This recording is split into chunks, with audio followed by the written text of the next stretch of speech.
Hey everyone, and welcome back to the channel. Today, we're tackling a question that pops up surprisingly often. Did Spain ever actually conquer Portugal?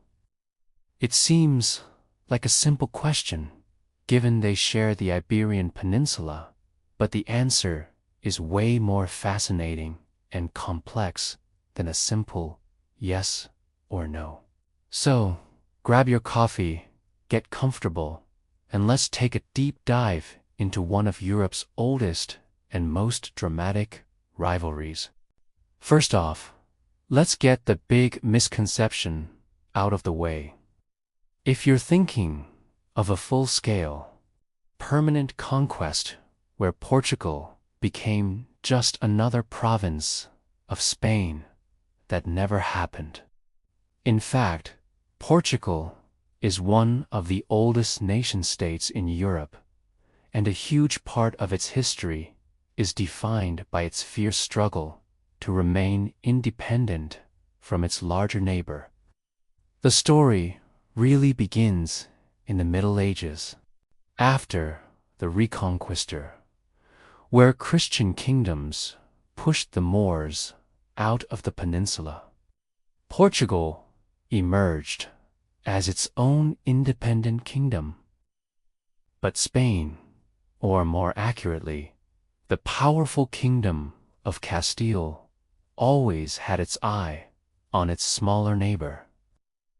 There were numerous attempts by Castile to invade and absorb Portugal. A pivotal moment was the Battle of Aljubarrota in 1385. The Portuguese, massively outnumbered by the Castilian forces, pulled off a stunning and decisive victory. This battle is legendary in Portugal.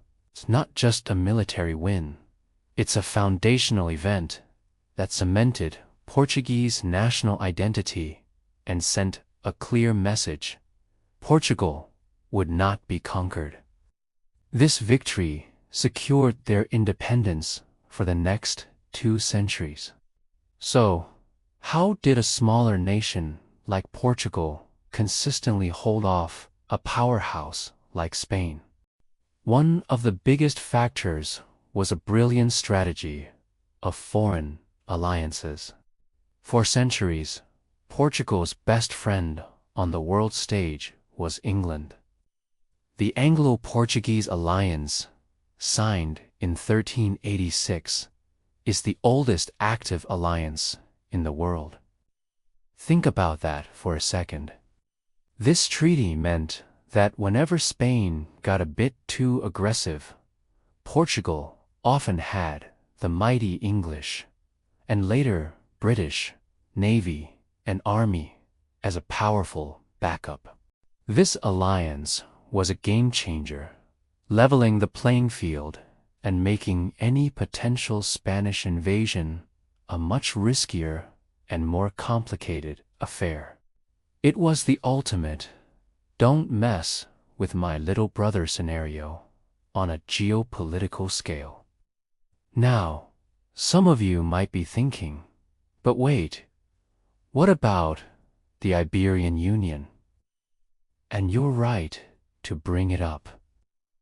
This is the period from 1580 to 1640, and it's the closest Spain ever came to controlling Portugal. In 1578, the young Portuguese king Sebastian was killed in a disastrous battle in Morocco, leaving no direct heir. This triggered a succession crisis. King Philip II of Spain, who had a legitimate claim through his mother, saw his chance. He marched his armies into Portugal and, after a relatively short conflict, was crowned King Philip I of Portugal. So, for 60 years, the King of Spain was also the King of Portugal. But this is a huge but. This is a personal union not a political annexation or a conquest in the traditional sense. Under the agreement, Philip II promised to preserve Portugal's laws, institutions, currency, and government. Portugal and its vast overseas empire were to be administered separately from Spain.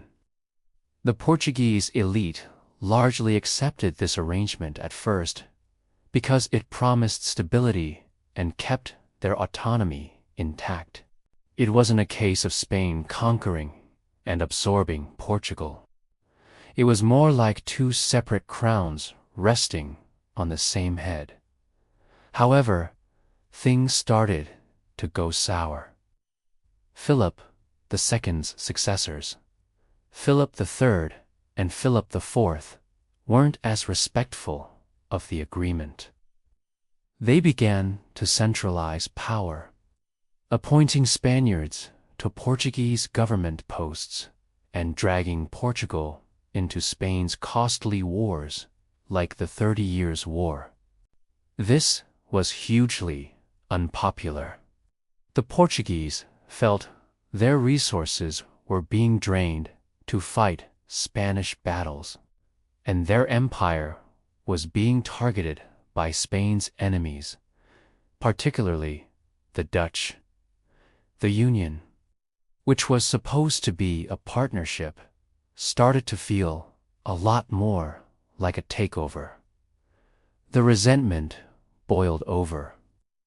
On December 1st, 1640, a group of Portuguese nobles stormed the royal palace in Lisbon, drove out the Spanish governor, and declared the Duke of Braganza as the new king of Portugal, King John IV. This kicked off the Portuguese Restoration War, a long and grueling conflict that lasted for 28 years. It was another David versus Goliath struggle, but with the help of their old ally, Britain, and by taking advantage of Spain being bogged down in other European wars.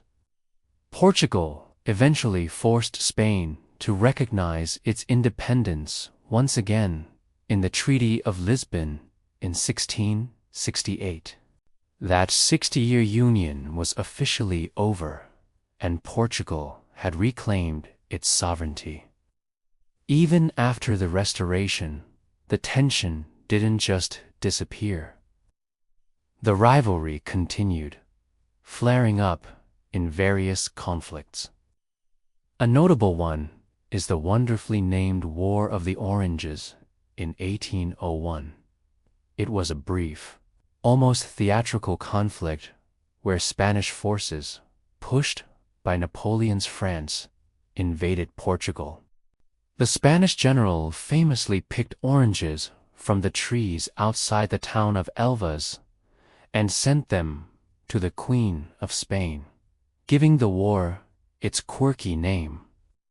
While Spain won this short war and gained a small slice of territory, it was more of a geopolitical power play by Napoleon than a genuine attempt by Spain to conquer Portugal. It was just another chapter in their long, complicated history of being neighbors and rivals. This centuries-long rivalry has had a profound impact on the identities of both nations. For Portugal, its history is a narrative of resilience, of a smaller nation standing tall against a larger neighbor and carving out its own destiny on the world stage. This spirit fueled their age of discovery as they looked to the sea and built a global empire, in part to secure their independence and wealth away from Spanish influence. For Spain, its relationship with Portugal has always been a bit of a historical blind spot, a reminder of the one piece of the puzzle that never quite fit into their vision of a unified Iberia. So, to answer our initial question, did Spain conquer Portugal? No. There was a 60-year period of shared monarchy, the Iberian Union, but it wasn't a conquest. It was a union that ultimately failed because the Portuguese valued their independence and identity far too much to let it be absorbed. Through strategic alliances, fierce determination, and a bit of luck, Portugal managed to remain sovereign. The history of these two nations is a testament to the idea that sharing a border doesn't mean you have to share a destiny. Their story is one of kings, queens, legendary battles, and an unyielding will to be free. What do you guys think? Are there other historical rivalries you'd like us to explore?